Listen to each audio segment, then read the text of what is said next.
I was at the gym, and actually before I got to the gym, I was watching a show, the Dr. Oz show. I'm sure a few of you have heard this story, but I saw a segment, and the segment was on how when a woman puts her phone in her sports bra, it could be linked to breast cancer. So at the end of the show, after watching this for a while, I don't know why I was watching this, but Dr. Oz said, I implore anybody that's listening to this to tell anybody you see that has their phone in their sports bra that it could be linked to cancer. So lo and behold, the first person I saw was Yessica. So I went up to her, and she was sitting down doing some exercises, and I was above her, and I said, excuse me, and she said, yes. And I said, I got to tell you about this show, Dr. Oz, do you know of it? And she said, yes. And I said, well, there's a segment on this, and Dr. Oz made me do this. So basically like that. So that's how we met. And my reaction was think, really?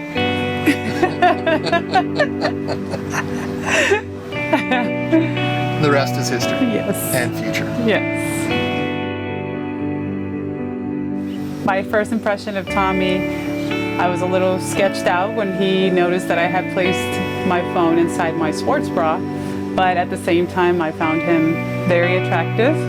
Although I did not want to admit I was attracted to him, after time I realized that the attraction was there. And for me, it sounds strange, I know, but after I saw the show, I was like in dutiful service mode and making sure that I told people that I knew, whoever I saw that had a phone in them. But so it sounds strange. I mean, look at her, she's absolutely gorgeous, but I was really one-dimensional in what my approach was. But as soon as that went and I saw her the next time, I definitely saw how beautiful she was and gorgeous and stunning and all that good stuff. After he noticed my cell phone inside my sports bra, I try to kind of keep my distance. But the odd thing was that I would look for him at the gym after some time.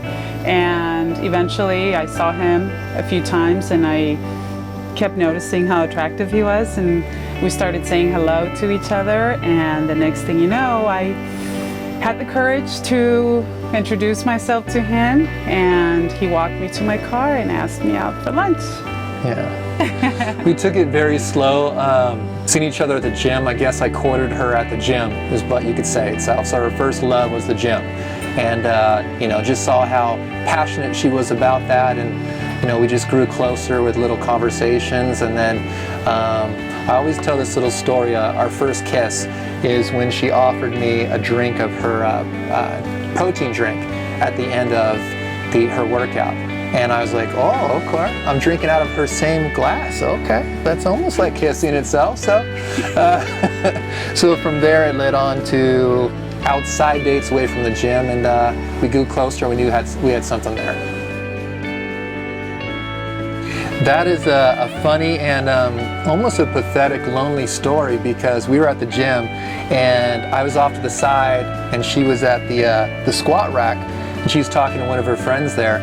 He had his back turned towards me, and she was talking to him, and I thought it'd be romantic to send her a text message that said, I love you. And I wanted to see her reaction. So I sent it to her, and I saw her look down, and I was like, I thought she saw it, but I guess she didn't. And then I'm waiting. My heart's pounding. I'm thinking, okay, why didn't she respond back?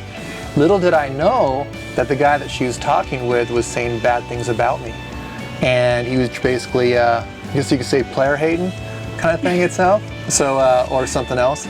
And so after we cleared that up itself, and she found out he was trying to keep her for himself, she said it back to me. I don't know exactly when. I believe it was that day when he said those things to me. You thought I was upset at you. You came over to the house and to visit with flowers. You were wondering what was wrong, and and I told you the things he said about you, bad things. Yeah. And after knowing you, I realized that you were not that person. He was just trying to make me believe something else so that I would not date you. Yeah. And she solidified her belief in me by this left-handed cross right across that guy's cheek. It's like, And then you put a ring on it. I did. And I'm glad I did.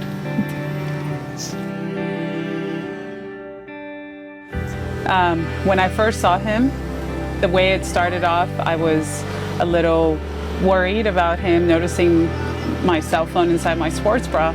But as I got to know him, I realized that he really was sincere about it and did want to save me from getting breast cancer.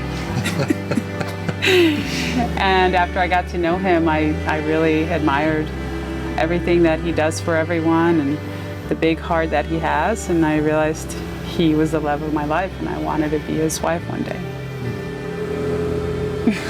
Yessica just has a sweet presence about her, very innocent and very pure and original, and that's something that I look for and I wanted for, and a partner, because I would love to have children someday if I'm blessed and fortunate enough to. So she's the one that I would like to extend our love with. So everything that embodies her is something that I don't take for granted. The first time that went around, we went to the Cove, and I told Yessica on Christmas Eve, before we went over to my sister's house for a Christmas Eve dinner, that I wanted to check out the diving at La Jolla Cove, because I was going to go scuba diving in a couple days. And I was told that the water, you're supposed to look at the water and make sure it's safe and so forth, and just take a look at it. So I wanted to show her it and what it looked like. So it was this whole ruse behind that. And when we got there, she was looking and she was a little bothered, to say the least itself. And when I pointed towards something, she looked out there. I dropped back a few feet behind her and I went down on one knee, and she turned around and she looked at me and saw what my true intentions were. But let's take it a step back.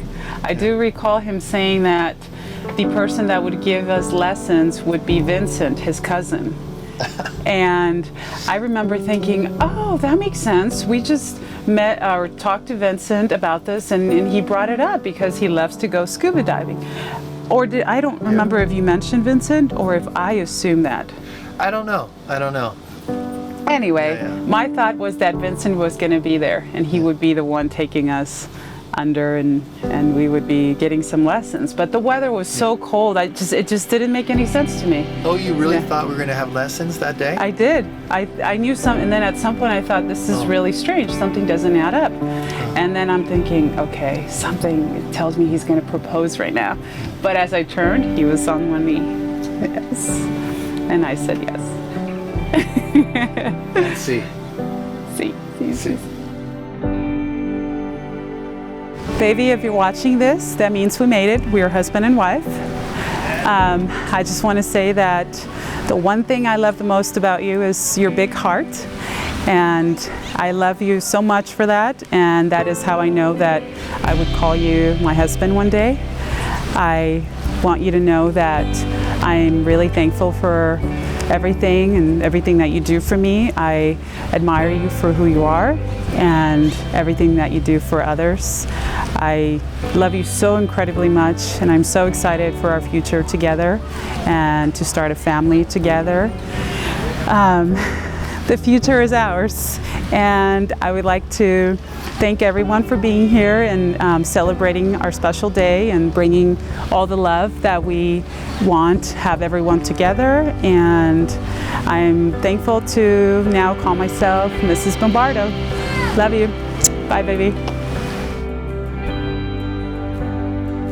Baby, we did it. I'm so happy. I love you with so much of my heart, which is all my heart. I couldn't imagine a better, happier day than this, but I know we will have even stronger and happier days than this. So thank you for being beside me for the last 4 years. We've had our challenges and indifferences and so forth, but I know that our love has remained, and I know it's only going to get stronger through laughter, love, support, togetherness, and with family and friends and happy times. And I know that our life is going to be very special together. So thank you for being beside me. I love you with all my heart, and you are my baby, and you always will be. Te amo mucho. Hi Hi everyone. Thank you all for being here today and making this day extra special for us, and for bringing everyone together as a family, bringing two families together and making this day very special and celebrating with us. Yes.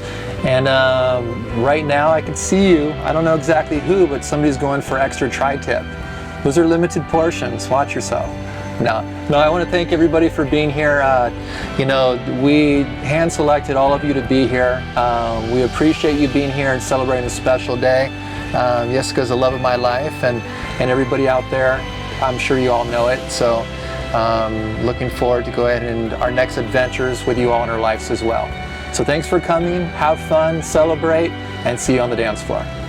And for anyone who was not able to be here, it is unfortunate, and for those in heaven who would have been here this day, I'm sure. Yeah. Thank you so much. Thank you. We'll miss you, and you know, we're honoring you with a special day. Like my grandparents and my nonna and nono and Annie and Uncle Tony, Cassandra, everybody else itself. We miss you. And we definitely would want you to be here, obviously. I would love to introduce you to Yessica, but just know that I chose very wisely with all the lessons and love that you instilled in me, so thank you. Thank you, everyone. Ciao. Aguri. I love you, Rita and Jim. And happy birthday, Lucas and Gabby. Oh, yes. Yeah. Happy birthday. Yeah.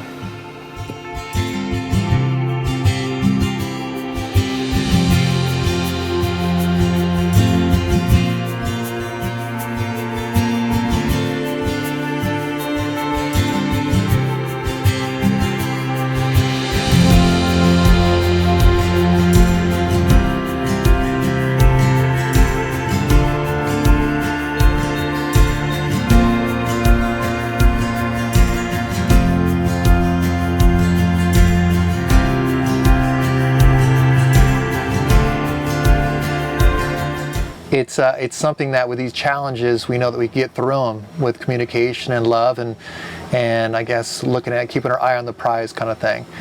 So I just forgot about the question.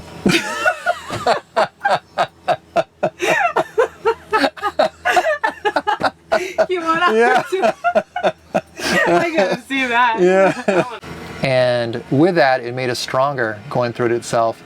So, are you kidding? Describe your... Oh yeah. So. Cut straight to the chase. I know.